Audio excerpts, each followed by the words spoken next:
Am I right? अब देखो, इस पाठ का नाम स्मृति इसलिए रखा गया, आप लोगों ने जो बताया वो सही है, क्योंकि किसी भी व्यक्ति के जीवन में कोई न कोई घटना घटित होती रहती है, और जब उसे वह कागज पर उकेरता है, माने उस घटना को लिखता है, तो याद करके जब लिखता है तो उसकी स्मृति की जेहन की स्मृति बन जाती है।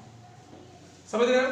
तो इसी तरह की कुछ घटना जो है लेखक श्री राम शर्मा के जीवन काल में घटी थी, और उसको उन्होंने एक कहानी का रूप देके लिखा। देखो, इस पाठ को अगर आप पढ़ोगे तो कहीं ना कहीं देखो इसमें शिकारी जैसा दृश्य आपको दिखाई देगा। सांप को मारने के लिए उतरे हैं, सांप सामने है, क्यों? तो शिकार जैसी घटनाएं भी इस कहानी में होती रहती हैं, और शिकारी कथाओं के लिए या शिकार की तरह जितनी भी कथाएं होती थी, उस तरह की कथाओं के लिए जो लेखक श्री राम शर्मा है बड़े महत्वपूर्ण लेखक माने जाते हैं। इस कहानी के माध्यम से लेखक ने बहुत चीजों को उजागर किया है।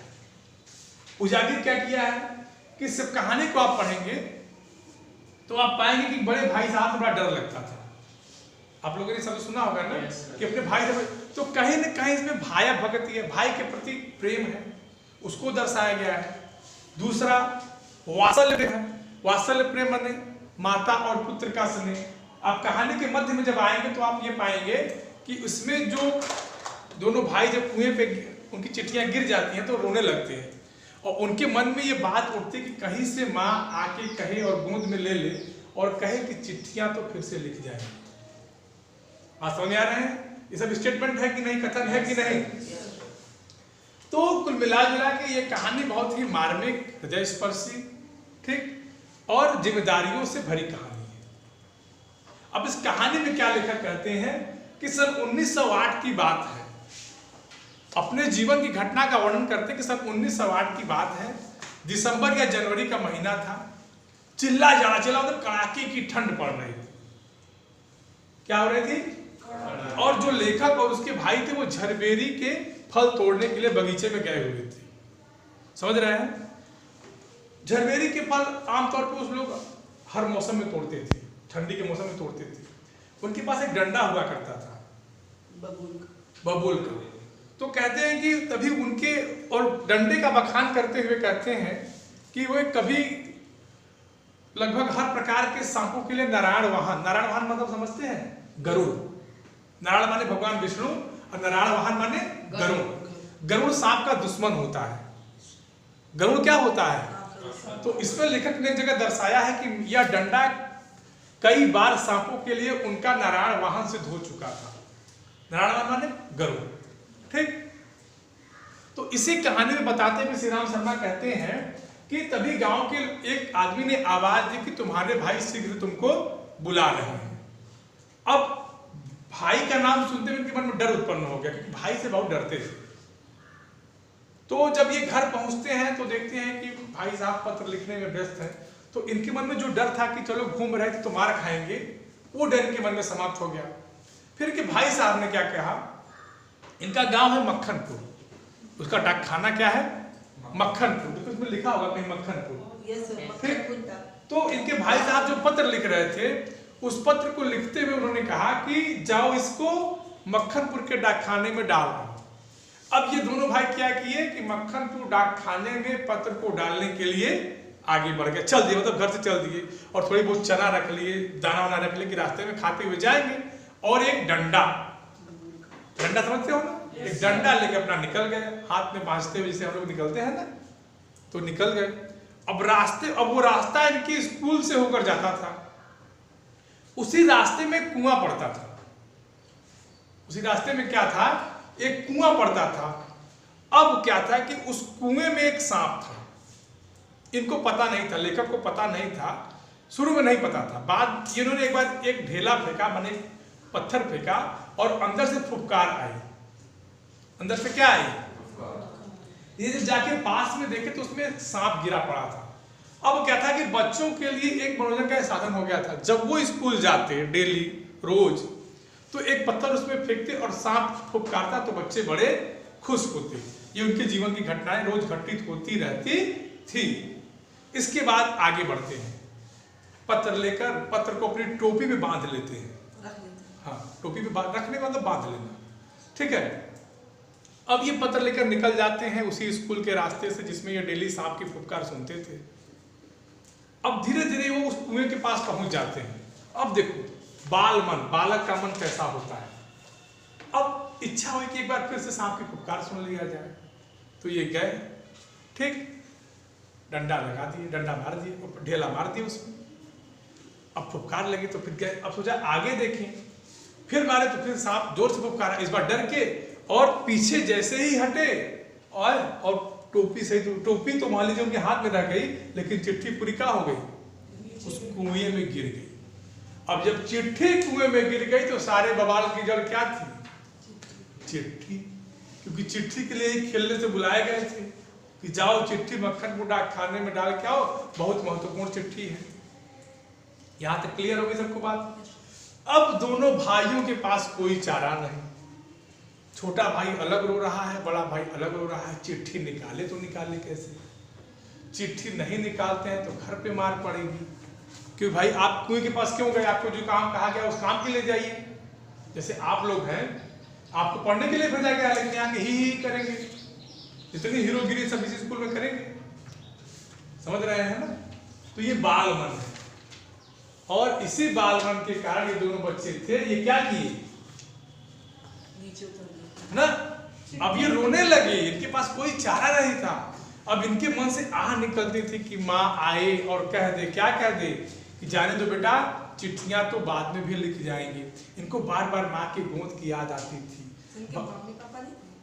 थे वही बाबा भाई, लेकिन आदमी मजबूरी में फंसा तो माँ को ही याद करता है ना। हाँ, कि कहीं से मम्मी आती उठा लेती, गोद में करती, बेटा जाने तो कोई बात नहीं, फिर से हो जाएगा। अब इनके सामने समस्या क्या थी कि चिट्ठी निकालना है, या घर जाए मार खाए, या मम्मी मिले, वात्सल्य प्रेम मिले, दोनों चीजें संभव नहीं थी। अब दोनों भाइयों ने क्या किया, किसी तरह से हिम्मत बंधाई एक दूसरे की, और उन्होंने ये निश्चय किया कि हो न हो हम कुएं में उतरेंगे। ठीक, अब क्या है, कुएं में उतरने का प्लान तो बन गया, लेकिन उतरे कौन? दो लोग हैं। तो चूंकि बड़े भाई होने के नाते श्री राम शर्मा को उतरना पड़ा, और जब वो उतर रहे थे तो उनका छोटा भाई जोर जोर से रो रहा था। रो क्यों रहा था? क्योंकि उसको लगता था कि अब मेरी भैया से अंतिम मुलाकात है। भाई सांप के मुंह में जा रहे हो, कुएं में उतर रहे हो, सांप के बिल में हाथ डाल रहे हो, तो संभावना तो 90% यही है कि आप जिएंगे नहीं। भाई सांप ने अगर काट लिया तो आप ऊपर भी नहीं आ सकते, उसी में रह जाएंगे। आप नीचे उतर रहे हैं ना, सीमित जगह में उतर रहे हैं, वहां सांप का सीमित दायरा है, और सांप से फुर्तीले तो आप होंगे नहीं, तो निश्चित है। बोलिए, मनुष्य जो है सांप से फुर्तीला तो होगा नहीं। तो छोटा भाई उसका जो था वो रोने लगा। उसके रोने का जो संकेत था वो श्री राम शर्मा के मन में ये घर कर रहा था। कहीं न कहीं उसके छोटे भाई को ये आशंका थी कि अब मेरे लिए बड़े भाई से आखिरी मुलाकात है। समझ आ रही बात? अब वो दहाड़े मारकर रोने लगा। फिर किसी तरह से हिम्मत बांध के उन्होंने रस्सी बनाई, अपने धोती की रस्सी बनाई और उतरे कुएं डंडा लेकर। फिर डंडा लेकर उतरने के बाद जितने भी आंख मिचौली खेल हुए कुएं में, वो क्या करने के लिए, चिट्ठी लाने के लिए। अब जब ये उतरना तो शुरू किए तो क्या देखे, लगभग 3-4 फुट पहले वो सांप फन कहा कि खड़ा था, एकदम फैला, एकदम ऊपर खड़ा था। देख के घिग्गी बंद की कि रे बाप रे बाप। एक तो किसी तरह से हिम्मत बढ़ा के उतरे हैं, ऊपर से एक काला भयंकर नाग फुफकार रहा है। अगर कहीं एक को फन मार दिया तो उसी में लटकते रह जाएंगे, है। अच्छा, फिर वहां से बच्चे हिम्मत नहीं हारते हैं। बच्चे तो बच्चे फिर उतरे नीचे। कैसे उतरे? डंडा हाथ में है, डंडा लहरा रहे हैं कि डंडा झड़ जाएगा। सांप, जैसे सांप के साथ एक ये होता है, उसकी मनोवृत्ति, जैसे आप हाथ लहराएंगे वैसे वो घूमता रहेगा। जो बीन बजाने वाला देखो तो बीन बजाता है, और हमेशा बीन को एक साथ नहीं बजाता, हमेशा मूव कराते रहता है ना। सांप जो है चक्षुष हुआ होता है, आंख से सुनता है। सांप की क्वालिटी और होती है, वो आंख से सुनता है या महसूस करता है। सांप के पास कान नहीं होता। जैसे आप लोगों ने मदारी देखी होगी, तो मदारी हमेशा पैर पीट कर सांप को बाहर निकालता है। समझ रहे हैं ना? क्योंकि जो तरंगे होती हैं उसके शरीर से टकराती हैं, अब क्या था कि अब चिट्ठी निकालने की बात थी। अब क्या था? अब चिट्ठी निकालने की बात थी। अब ये समस्या थी कि जहां सांप था वहीं चिट्ठी भी गिरी थी। देखो दुर्भाग्य कितना होता है कि जहां एक तो चिट्ठी गिर गई कुएं में, पहला दुर्भाग्य। दूसरा दुर्भाग्य उस कुएं में सांप है, और तीसरा दुर्भाग्य क्या है कि जहां सांप है वहीं चिट्ठी भी गिरी है। मतलब एक तो करेला दूजे नीम चढ़ा। समझ रहे हैं? अब क्या करें, कैसे निकालें, दिमाग नहीं काम कर रहा है, लटके पड़े हैं त्रिशंकु की तरह। उतरे कि न उतरे, उतरने पर डर है कि कहीं अगर खाली फूं भी कर दिया चीहू के डर जाएंगे। करें तो क्या करें, करें तो क्या करें, मन में उनके उधड़ बुन चल रहा है क्या करें। फिर उसको हिम्मत आई कि क्यों ना हम डंडे से चिट्ठी को इधर खींचे। तो हिम्मत एक बार बंधाया, लेकिन जैसे ही हिम्मत बना तो सांप ने तुरंत डंडे पे वार कर दिया। डंडे पे वार कर दिया तो अब मामला और बिगड़ गया। तुरंत कह दी बाप रे बाप, ये तो एकदम पूरे पावर में है, अब हम क्या करें। चिट्ठी लेने के लिए उतर गए हैं, और जैसे ही डंडे पे उसने वार किया, उसने डंडे को काटा। डंडे को क्या किया? काटा, क्योंकि उसके मुख से जो विष था वो डंडे पे लग गया। अब डंडे पर विष लगने का मतलब कि वो एकदम तैयार है काटने के लिए। श्री राम शर्मा डंडा को लाए थे, देखिए अरे बाप रे बाप, ये तो जान ले लेगा, है क्या करें अब।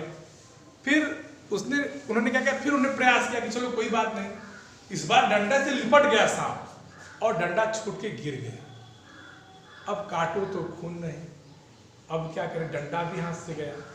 हाथ, एक हाथ रस्सी में पड़ा है, एक हाथ ऐसे लहरा रहा है, डंडा है नहीं। अब क्या करें। तभी लेखक के दिमाग में एक विचार आता है। देखो होता है ना कि कहते हैं कि जब तक मौत के आखिरी सांस तक लड़ना चाहिए। समझ गए ना? और विपत्ति जब आती है तो जो साहसी पुरुष होते हैं वो घबराते नहीं। मैथिली शरणगुप्त ने लिखा था ना, राधारी सिंह दिनकर ने लिखा है ना, सच है विपत्ति जब आती है कायर को ही दहलाती है। सुरमा नहीं विचलित होते, क्षण एक नहीं धीरज खोते। तो ये श्री राम शर्मा के लिए आपत्ति काल का समय था, क्योंकि इधर कुआं था, उधर खाई थी। घर जाते तो मार खाते, और कुएं में बिना दिमाग लगा देते तो मौत निश्चित थी। और जब इधर छोटे भाई ने डंडे की आवाज सुनी और फुफकार सुनी और बड़े भाई की आवाज सुनी, तो उसको लगा कि सांप ने काट लिया। वो और ऊपर दहाड़े मार के रोने लगा। अब दोनों विडंबना, धार्मिक संकट उनके ऊपर आ गया, करे तो क्या करे। ठीक, बड़े धर्म संकट में फंसे कि उसको चुप कराएं कि सांप को चुप कराएं, किसको चुप कराएं। धर्म संकट में श्री राम शर्मा फंस गए। फिर उन्होंने क्या किया कि कुएं की एक तरफ अपनी पैर रखी, एक दीवार का आसरा लिया और सांप की पूंछ को छुआ और सांप पीछे खिसका तो उन्होंने डंडा उठा लिया। ठीक, अब जब सांप पीछे खिसक गया तो चिट्ठी से दूर हो गया। समझ रहे हैं? जब सांप, मान लो यहाँ सांप है और पीछे तो चिट्ठी से दूर हो गया। अब ये डंडा भी उठा लिए। डंडा उठाने के बाद अब सांप यहाँ आएगा ना, उस बीच उन्होंने कहा कि चिट्ठी को अपने पास खिसका लिया, क्योंकि इनको एक पैर का आसरा मिल चुका था। ठीक, इनके मन में था कि अब हम सांप को दबा लें ऐसे डंडे से और चिट्ठी बिल ले। लेकिन समस्या क्या थी कि अगर चिट्ठी बिल लेंगे तो हाथ छूट जाएगा रस्सी से। लेकिन एक प्लस इनके साथ था कि कमर में भी रस्सी बांध लिए थे ये।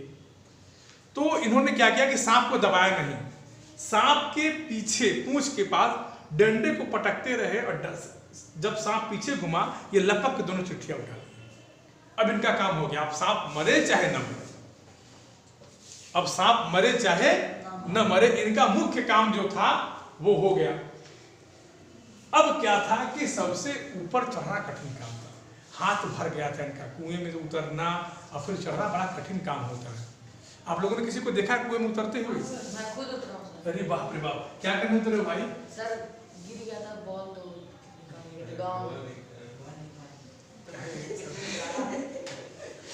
कितना गहरा कुआं था सर? बहुत ज्यादा गहरा नहीं सर, तब तो सर अभी गिर गया था तो गिरा हो गया। इसके बाद क्या होता है कि अब चढ़ने का ढंग होना चाहिए। हाँ, अब कहते हैं कि अब ऊपर चढ़ना था। क्या करना था?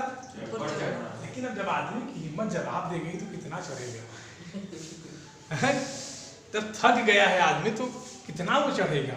लेकिन किसी तरह से चूंकि निकलना तो है ही, तो हाँफते थकते अपना बाहर निकले। अब जैसे ही देखो एक समस्या हो, जैसे ही ये बाहर निकले उनके गांव का लड़का देख लिया।